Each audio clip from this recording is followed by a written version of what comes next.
So we are now into video 7, if I'm keeping track correctly, of this training. And I'm hoping that keeping these videos a little bit shorter and letting you go and do further training is helpful. Not only just if you're inheriting content, you may not have to create it. And if you just need to do some small edits, you don't need the more in-depth training, but you do want to be familiar with these tools. So I keep referring to this thing called content. Now, if you had taught in our Advanced 360 system, content is similar in function to what Advanced 360 called lessons. There's a bit more tracking and as with pretty much any tool, there's a lot more capability within Brightspace than we have had previously. So I'm going to try and give a little bit of the basics. And again, similarly, there is a lot of training that is centered on content. So if you are in the Brightspace Training Resources course and under instructor resources, there is a whole section on building content, on importing and copying and exporting content, and the original content experience, which is what we're using. We use classic content. So you can ignore this whole thing on the new content experience and lessons. We are using classic content. It gives a few more tools to us as a higher education institution and is what is typically used for higher education. The lessons in the new content experience tends to be used for K-12 and for training programs. So when you look at the content experience on the Brightspace training, this is the new lessons. That's what they're using. And so as you click through the training in the Brightspace community, this is the new content experience. That's how they've built it. And what we're using as classic. So it looks a little different, it feels a little different, but a lot of similarity between classic and the new lessons system. So you can look here for all of this, the original content experience, one-stop shop for classic content.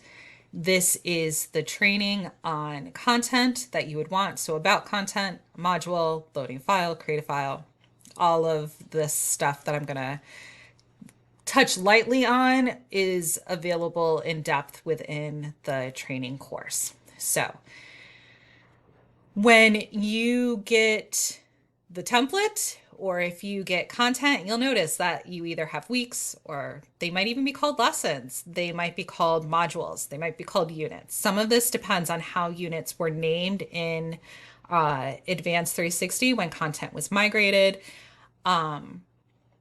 The week is just because our terms tend to be 14 weeks. So the content is laid out in weeks. To edit the naming mechanism for anything, just click on it. You can edit it, hit enter, it'll save. There's no extra step that you have to take to be able to edit it. By default, there is kind of an overview section that's here. You can delete what's there, you can edit it, you can add an image. So you may have noticed when you're looking at what students see on their homepage for the course that in that visual table of contents, you see faculty information is an image and welcome is an image and student resources has an image. But the rest of the weeks of content don't. And that's because you can add those images in and then they'll display on the table of contents to students. So you can change these images, you can add them in. It's a way to visually enhance the course. For some students, it won't matter. They don't care. For other students, they might like that extra representation for the week's content. it's up to you how you want to approach that. By default, there is an introduction, there's video, lecture, other media. We've been through discussion, assignments, and quizzes. And so that's kind of the general layout for a week. How this functions in an actual class, I'll show you. So I'm going to use this class character as an example of how a course can be laid out. Just because sometimes looking at and working with content that is just the template and has a lot of placeholders can be kind of difficult to visualize and think through. How does this actually function? So this course, you can see, has different header images that are part of each week. So each week has an image that kind of represents the content that is going to be for that week. And clicking on any of the week headers will take the student to where they left off in the course. So for week 1, it's 38%. 5 topics of 13 have been completed, or 5 of the 13 have been viewed. So clicking on week 1 will take them directly into where they left off in the content. To just look at content and start from the very beginning of the course, clicking on content will take you to that spot. So the course overview has the placeholder information. It has the course syllabus in place. There is the welcome that has some of the information that students need. There is a discussion that they need to start right from the very beginning. So that's been placed within that welcome.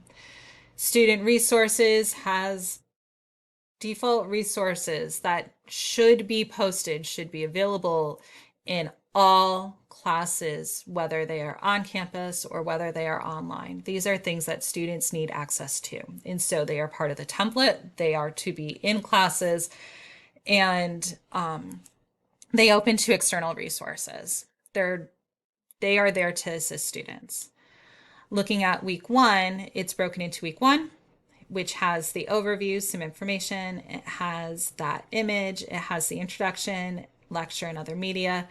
Documents that students will need. That first discussion is posted again here because it's also here. So discussions, assignments, quizzes, they can be added to multiple locations in the class. So all of these are things for students to complete for that week. The introduction gives an overview of what is to be completed for the week. So again, there are placeholders in place. These can be edited. These should be edited to update the course to that. And this is just one format for the week introduction. Going back to our sandbox, our working copy of the course template, anything that's a web page for students to view. Edit HTML, you can view that. You can also create new files. Give it a title. There are several document templates. The blank through tabs, the first 11 templates that are numbered 0 through 10, they are defaults that are from Brightspace that their developers have done. They're just part of kind of our package deal with Brightspace. All of these websites that can be edited, though, are all branded and all do have the Alliance University logo kind of in that bottom piece. So you can use these templates for any type of page that you want to create, just as kind of a base function, so that you don't have to try and set up the HTML yourself. There's a lot of just kind of base things. My favorite is probably just the blank, because it just has a title and then has a content space. It's very simple. There's not a lot of things to try and do. One of the other kind of really awesome ones is the accordion, so that you can kind of creates topics, and then students click on the title, and then it gives all the information. Similarly, the tabs gives tabs across, and then you put each content in the tabs. And so you can remove out what you're not using and just use pieces of that. Templates 11, 12, and 13 are ones that have been edited for us that have a little bit more of our branding on them. There's also a little bit more instruction. Here's a week topic. So this is one type of week introduction where there's learning outcomes, activities, resources, which could also be key terms, things that students really need to pay attention to, that they really need to absorb. And then the meditation, devotion, that is that. For a simpler week intro, there is one that's an accordion style. And so that just has the learning objectives, the activities, and the reflection meditation. And then it has a topic too, which would be used if you're doing like a live stream course and you need to provide linking for the live stream, Zoom, those kinds of things would be like your topic too. You could also have like, next week you have this assignment due, or like, don't forget your final paper is due on this date. So those are the kind of things that you can also add to the introduction and have those there where that topic two, where those placeholders are right now. The other one is video lecture, multiple videos. So, if you deleted the placeholder for media, you can always go back to the template. The placeholder is just the template, and it's just there to say, hey, if you've got YouTube videos, things that you're embedding, title, how long it's going to take for them to watch. Those are good things for students to know before they get started watching something. Why are you having them watch this particular video? What should they be looking for? Or is this just an optional thing, extra information? And then you can select this little line that says use insert stuff. And the insert stuff is this insert stuff. It's just very simple as that. And using that, you can either click on YouTube and you can search for a video, or if you have the video open and you have the embed code, like if it's an unlisted video and doesn't come up in a search, you can then put that embed code here, and then it'll show you a preview of the video, and then you can just insert the video. It's very easy to embed videos into the course for students to watch. Similarly, and I'll just use right here, if you have an image you want to add, you can add it from your computer, just drag and drop. If you have a URL for an image, you can add that there. If you have a link that you want to link to, whether it's to a checklist or a course file or to an external learning tool, if you're using a textbook and you want to just use that external learning tool link, all of these things are things that you can add into these web pages that you build into your course, these content pages. So there is a lot that you can do, a lot that may need to be edited. If you're inheriting content from another faculty member, you may want to go in and edit a page because there's a date that's wrong, or you want to update some instructions, or a URL needs to be edited.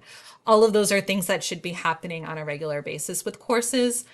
So it's important to go through and look at that and either update, add, enhance, correct, all of those kinds of things.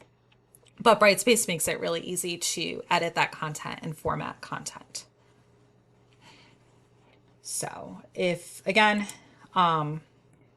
there's a lot more that can be done. Even though this is getting to be like 14 minutes, there is more that can be done with content. So all of this will kind of give you more information on like even adding files and web links and those kinds of things that you can add into the content listing of what's there for students. So all of those things that are available, anything that's existing that's available.